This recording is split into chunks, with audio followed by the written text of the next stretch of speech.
Today we're looking at a quick sequence of exercises to improve shoulder function. Today we're going to go through a quick series of exercises to improve shoulder function. You're going to have to follow me. You probably have to revisit this one several times because we're going to be moving quite quickly. I want to show you some basic rules of how the brain works in relationship to shoulders. I get asked about shoulders literally multiple times per day, every single day of my life, so I've spent a lot of time trying to help people figure out how to work on them. So I'm going to give you some basic delineations to begin with. Number one, if you are just experiencing range of motion issues and not pain, we'll probably work directly on the shoulder. If you are experiencing range of motion issues and pain, we will work on the shoulder some, but we will also work on the opposite side of the body. There's lots of stuff in our other blogs about why sometimes working on the opposite side of the body where you're experiencing pain is a good idea. Neurologically, so that's something you want to check out. Now, let's just start off with basics. We're going to start off saying, hey, how is my shoulder currently functioning? So let's just look at some different ranges of motion. Lock your elbow, thumb's going to be on top, bring the hand up in front of you, reach across your body as far as you comfortably can without unlocking the elbow and also without rotating. So just get an idea of your range of motion. Now slide the arm all the way out to the side, again controlling your spine. Again, get an idea of how far you can comfortably move. Drop the hand down by your side, rotate it so the thumb is on top. Come all the way up, trying to touch your ear with your bicep. But if you get stuck here, or here, or here, that's perfectly fine. Just get an idea of your current range of motion. Next, stand like a scarecrow. I want you to try to externally rotate your shoulder as far as you can, and now internally rotate as far as you comfortably can. Just get an idea of where you're at.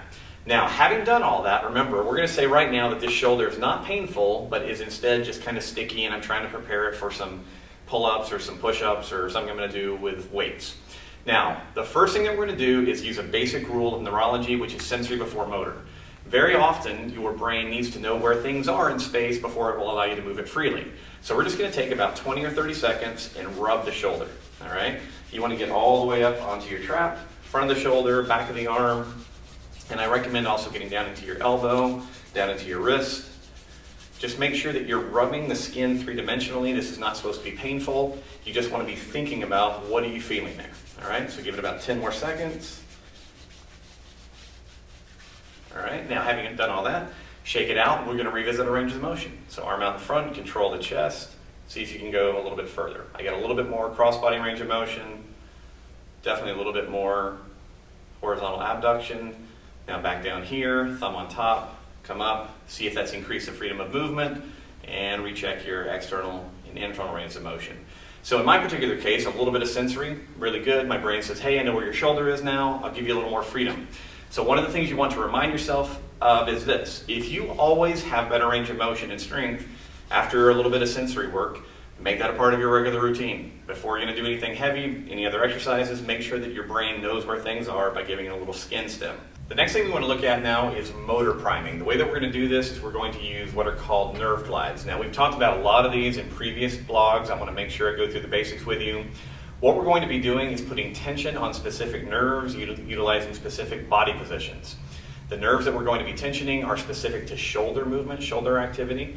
We're going to do 4 different ones. Now, I don't want you to overdo these. The primary idea here is we're going to create just a little tension. Whenever we create the tension in the nerve, you will feel it, often very specifically in different fingers or different areas of the shoulder and arm, as a kind of weird paresthesia, a little tingling, a little like your arm's falling asleep. You want to keep that at a maximum of 3 out of 10 intensity. In other words, do not overdo these. Keep your reps very, very low. All right? So our first one is going to be what's called the median nerve glide. So you're going to take your hand down.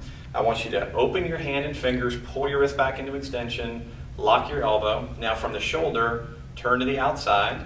We're going to pull your shoulder blade down, lift out a little bit. At this point, you should be getting a pretty good little pull into your fingers, particularly your thumb, index, and middle finger. Now tilt your head away, and we're just going to pump the shoulder blade. We're going to lift it up and down. So we'll take the pressure off, pressure on, pressure off, pressure on. Do that about 5 times. Relax, shake it out. As soon as you finish that, retest your ranges of motion. Get an idea of how am I doing? Did that improve me? Did that not improve me? Because what I want you to understand is that there's some of these nerve glides that may improve you, others that may not do that much for you, and I want you to be specific before you train your shoulder. That's the median. We're going to do now ulnar.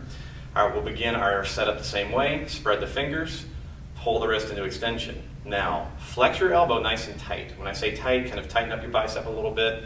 Elevate your elbow so that it's pointing directly ahead. Take the arm out to the side. Turn your thumb forward. Pull your shoulder blade down. At this point, you should feel it in your little finger and ring finger. And what I like to do is just rotate my hand or pump my shoulder. Okay, the scapula 3 or 4 times. That gives me that nice little tingling feeling. Shake out any tension from that. And again, retest your basic motions. All right. In both cases, I'm getting a little bit better from activating median nerve, ulnar nerve. We now want to go to the back of the arm. The nerve's called the radial nerve. It's going to take care of all the extensors in your arms. If you're going to be doing push-ups, anything overhead, this is a really important one. So again, we're in good neutral stance. Hands down by the side. Take your thumb across. Flex your wrist now. So we're going the opposite direction. Lock your elbow. Turn your arm in, not your scapula. All right, so just turn your arm in, take it out to the side a little bit, press the scapula down, tilt the head away.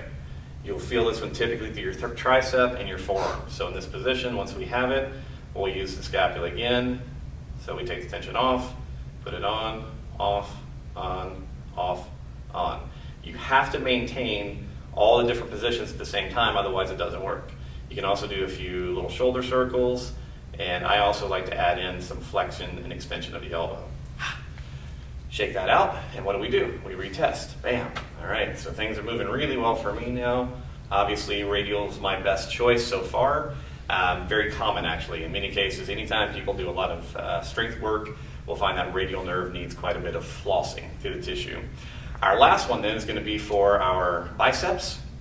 To do this glide, you're going to take your thumb, you're going to grab it with your other fingers, push your wrist forward. All right, so my arm is directly by my side. I grab my thumb, push my wrist forward, lock my elbow. Now from here, I'm going to stay tall, take my arm back behind me into extension. At this point, I'm going to pull my shoulder down. And as I pull my shoulder down, I'll feel usually some sensation here, but also down along the edge of my wrist.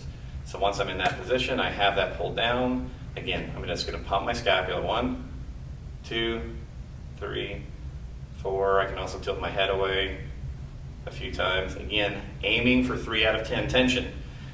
You shouldn't be tingling for more than a few seconds after you release any of these drills. If you are, you're doing them too hard. So again, reassess, see where you're at, get an idea. So all these are doing well for me. I could be going back and adding in sensory work prior to each of them as well. So that's 4 basic nerve glides. All right. There are others for the shoulders, but I want you to start with those, making sure that you prime the area with sensation first, and make sure that you're reassessing after each one of those drills to ensure that you haven't lost range of motion. If you've lost range of motion, it's probably not a good idea. You need to go back to what improved you, again, before you do anything specific in terms of training that shoulder. Last little bit on this is if none of those work, all right, if you've done these nerve glides, you've done the sensation, and it does not improve your your range of motion or pain issues, you have to think about what we call the opposing area of the body. So in general, if I'm having right shoulder limitations, I'm going to think about doing the same kind of work we were just doing in the shoulder, but on the opposite hip. So on the opposite hip, I can do different circles. I can get in lunge positions and do what we call closed chain hip circles, different basic mobility drills for this hip. Often when I work the opposite hip, depending on what's going on in your body, you'll get an increased freedom of movement in the contralateral or opposite shoulder.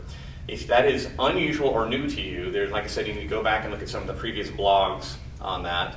And if you have specific questions about how to apply it, look for a Z trainer in your area or contact us here because we can give you a lot of information on working on the shoulders using other parts of the body.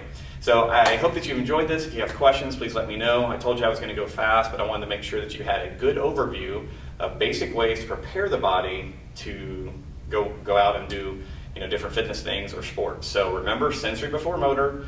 Once you've done your sensory, then you can go into your motor priming, which is utilizing the nerve glides, follow up with a little different mobility work, and you should be good to go.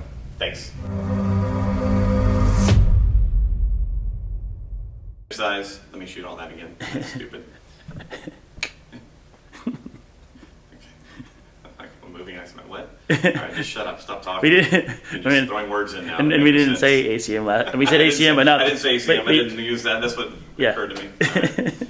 Right. Ignore all of that with dignity. What was I saying? Still rolling. Ignore the laughing.